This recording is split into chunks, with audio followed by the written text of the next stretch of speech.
In this module, you will learn about the fundamental rights guaranteed by the Indian Constitution to a citizen. You can freely access any public place,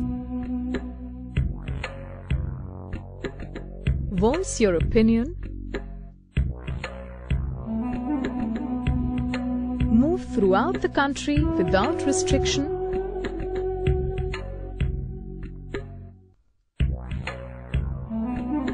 practice your religion,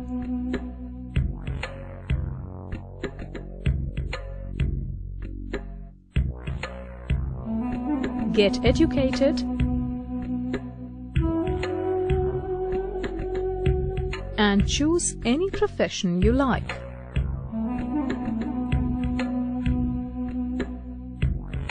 What do you think entitles you to these freedoms? Well, the fundamental rights given in the Indian Constitution.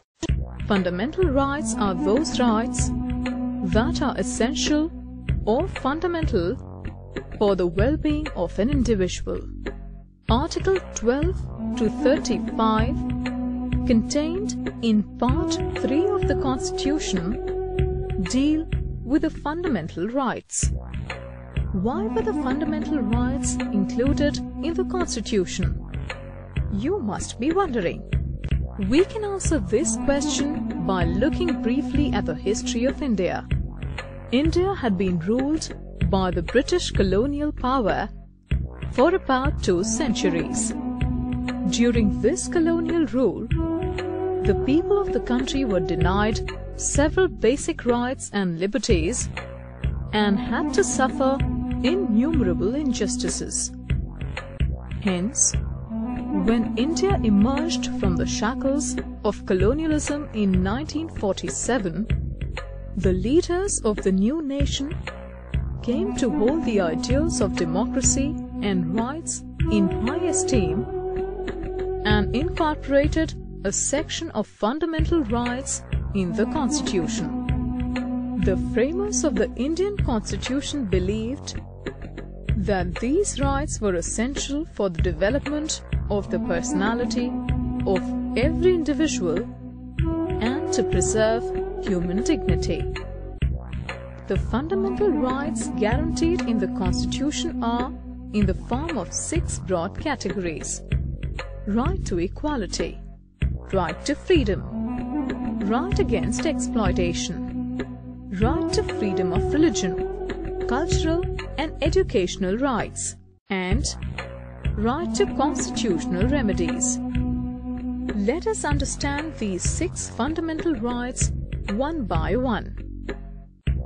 The first fundamental right mentioned in the Indian Constitution is right to equality, given in Articles 14 to 18. The provisions within these articles guarantee equality before law. It also provides social equality and equal access to public areas like public parks and marketplaces. It ensures that no citizen is discriminated on the grounds of caste, religion, sex, or place of birth. The Constitution also provides for equality in matters of public employment. However, there are certain laws which protect the interests of certain weaker sections of the society, like reservation of seats for scheduled castes and scheduled tribes in employment, schools, and colleges. The Constitution also abolishes the inhuman practice of untouchability and makes it punishable by law. In addition, the Constitution prohibits the state from conferring any titles.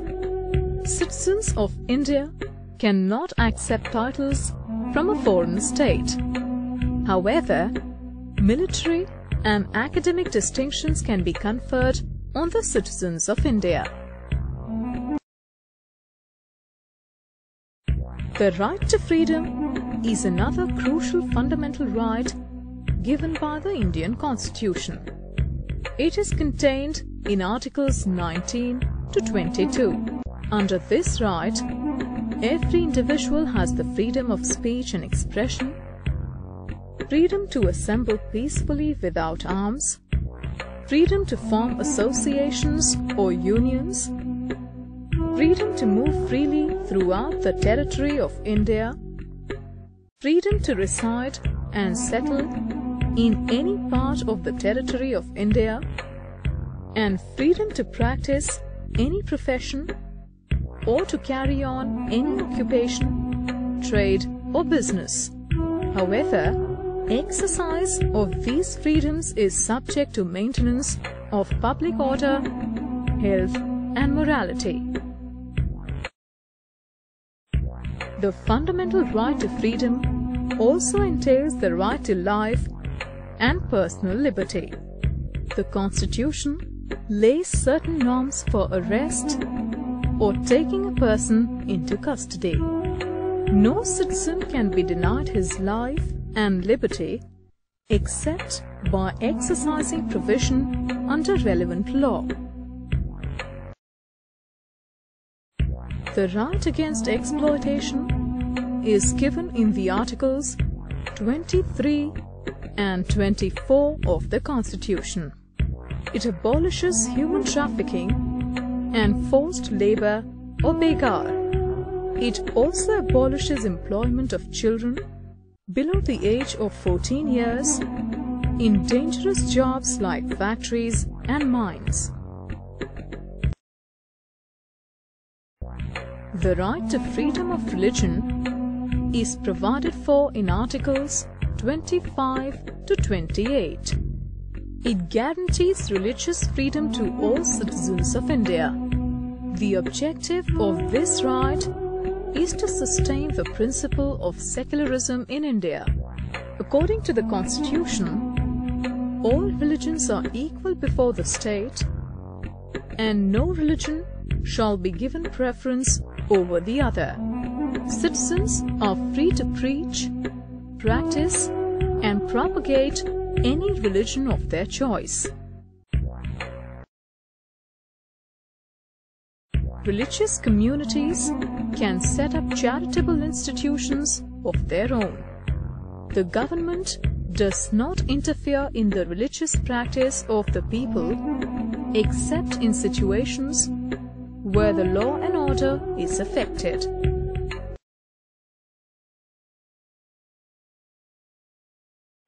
Articles 29 and 30 lay down the cultural and educational rights. As India is a country of many languages, religions, and cultures, the Constitution provides special measures to protect the rights of the minorities. Any community which has a language and a script of its own has the right to conserve and develop them. No citizen can be discriminated against in admission in state or state-aided institutions.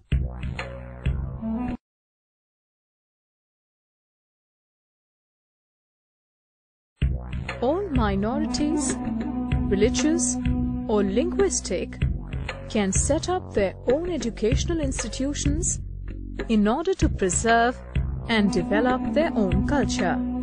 In granting aid to institutions, the state cannot discriminate against any institution on the basis of the fact that it is administered by a minority community or religion.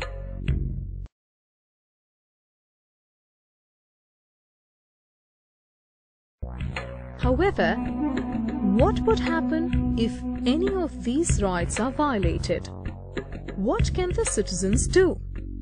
This brings us to Article 32 of the Constitution, which provides the right to constitutional remedies. Under this right, citizens can approach the Supreme Court directly when there is any violation of fundamental rights.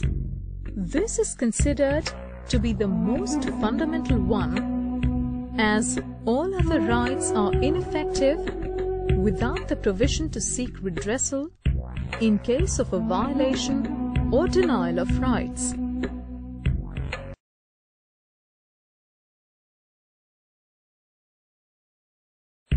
Thus, the Constitution of India accords several rights to its citizens.